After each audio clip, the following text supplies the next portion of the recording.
وہ ساحلوں پہ گانے والے کیا ہوئے، وہ کشتیاں چلانے والے کیا ہوئے، وہ ساحلوں پہ گانے والے کیا ہوئے، وہ کشتیاں چلانے والے کیا ہوئے۔ عمارتیں تو جل کے راکھ ہو گئیں، عمارتیں بنانے والے کیا ہوئے۔ اکیلے گھر سے پوچھتی ہے بے کسی، تیرا دیا جلانے والے کیا ہوئے۔ یہ آپ ہم تو بوجھ ہیں زمیں کا، یہ آپ ہم تو بوجھ ہیں زمیں کا، زمیں کا بوجھ اٹھانے والے کیا ہوئے۔ 2 جون سن 2017 عامر ذکی کی موت کو پرسوں 3 سال ہو چکے۔ ایک ہیرا شخص، ایک پتھر میوزیشین، پتھر اس طرح کہ جب وہ اپنی کلا کی کسی چیز پہ اڑ جاتا تھا تو اسے کوئی برانڈ، کوئی شخص، کوئی جینیس نہیں بل دے سکتا تھا۔ عظیم میوزیشین، بہت سے لوگ اس چیز کو کی ریجڈیٹی بھی کہتے تھے، بہت سے لوگ کہتے تھے بڑے فکسیٹڈ ہیں وہ ان معاملات میں۔ خواہ میں خود کوئی فنکار یا گلوکار یا موسیقار نہیں ہوں، لیکن شاید جب ان کے مجھ سے کوئی ڈسکشن ہوا اس معاملے پہ تو وہ کہتے تھے کہ رافع اتنی عام چیزیں ہوتی ہیں میرے ارد گرد، کچھ خاص کرنا ہے، کچھ نایاب کرنا ہے، کچھ انمول کرنا ہے۔ یہ جستجو تھی عامر ذکی کی، عامر ذکی کے تخیل کی، عامر ذکی کی ذات کی، عامر ذکی کی نفسیات کی، اور شاید اسی جستجو کی لگن ان کو 49 سال کی عمر میں اس جہان فانی سے لے گئی۔ خوبصورت شخص اس لیے تھا Amir Zaki that there was a cuteness to him, and cuteness in a way ایک بڑا سویٹ، ایک بٹر سویٹ فیلنگ ہوتی تھی ہمیشہ ان کے پاس۔ ضرورت ہوتی تھی تو کوک میں جا کے سیشن بجا دیتے تھے، لیکن پھر بھڑاس نکالنے کے لیے دوستوں کو، عزیزوں کو اور فون کرتے تھے کہ یہ کیا عام پاپ میوزک ہو رہا ہے، اور خود چاہے جتنا بھی اچھا انہوں نے میوزک بجایا ہو۔ ان کی کلا پہ بات کرنے والے بہت سے لوگ ہیں، میں تو کچھ ذکر کروں گا اس 10 سال کے رشتے کا جو میرا ان سے قائم ہوا تھا۔ ہماری پہلی ملاقات کورنگی کے ایک اسٹوڈیو میں ہوئی، تب ہماری بات جان ایلیا پہ ہوئی۔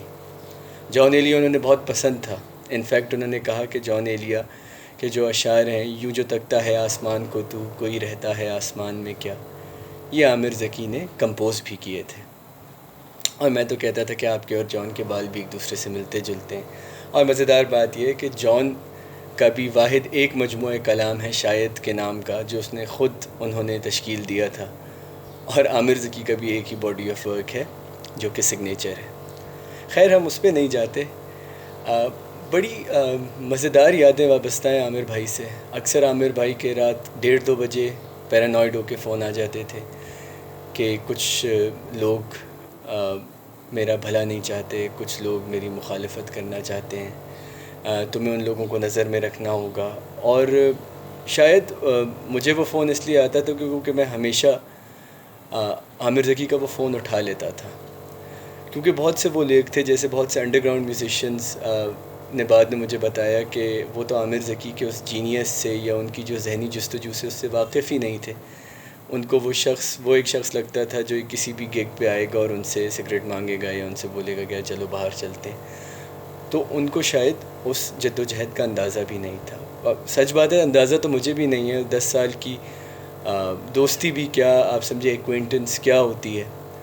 لیکن بڑے مزیدار شخص اس طرح تھے کہ ایک دفعہ انہوں نے مجھے میسج کیا کہ Rafay I have gone completely green. ان کو بڑا احساس تھا یہ کہ اکثر ان سے ڈرگز اور rock and roll lifestyle associate کیا جاتا ہے۔ Rafay I have gone completely green, میں کچھ نہیں کھا رہا، کچھ بھی نہیں، کچھ بری چیزیں نہیں کر رہا، میں بالکل اپنی لائف پہ فوکسڈ ہوں۔ اور میں نے ایک ندید صحافی کی طرح ان سے کہا عامر بھائی آپ کی یہ سکسیس سٹوری میں ڈاکیومنٹ کرنا چاہتا ہوں اخبار میں۔ اور وہ اتنے نالہ ہوئے، اتنے ناراض ہوئے کہ انہوں نے مجھ سے کہا کہ تم بھی، ایک بہت سینئر صحافی کو انہوں نے نام لیا، اس کی طرح دنیا کو یہ بتانا چاہتے ہو کہ عامر ذکی نے کتنے زیادہ ڈرگز لینے کے بعد کتنی اچھی زندگی کی طرف آ گئے ہیں عامر ذکی۔ شاید ان کا خیال ٹھیک تھا، شاید میرے اندر کا ندیدہ صحافی جاگ رہا تھا اس کہانی کو بتانے کے لیے۔ لیکن عامر بھائی کی بہت سی ایسی ٹینڈنسیز تھیں جو شاید مجھ جیسا شخص تو کبھی نہیں سمجھ سکا. جیسے میرا ایک بہت سینسٹیو دوست ہے علی حیدر حبیب، وہ عامر زئی کے ساتھ بہت رہے. عامر ذکی نے اپنا گٹار بھی انہیں گفٹ کیا، وہ خود بھی میوزیشین ہیں. تو وہ یہ ہمیشہ کہتے ہیں کہ عامر ذکی کے جو موڈ سوئنگز تھے وہ ایسے ہی بدنام تھے. ہمیں کچھ لوگوں کی نفسیات اور سائیکی سے بھی سینسٹیو رہنا چاہیے. میں سراسر اس بات سے اتفاق کرتا ہوں. اور شاید عامر بھائی کے یہی موڈ سوئنگز تھے جو لوگوں کو اکثر بہت نالا کر دیتے تھے، بہت ناراض کر دیتے تھے. وہ بچوں سے ایسی بدتمیزی کر جاتے تھے کہ بچے فار لائف ڈسکریج ہو جاتے تھے. لیکن ایٹ دا سیم ٹائم ان کا ایک بڑا مزیدار سا ایک اینیکڈوٹ تھا کہ جو لوگ تمہیں پتہ ہے رافع دوزخی کون ہے؟ کون؟ جو یہ انڈے والے برگر میں میونیز ڈالتے ہیں، کول سلو ڈالتے ہیں. تو ایسی بڑی مزیدار انوسنٹ واقعات ہیں عامر ذکی سے منسلک.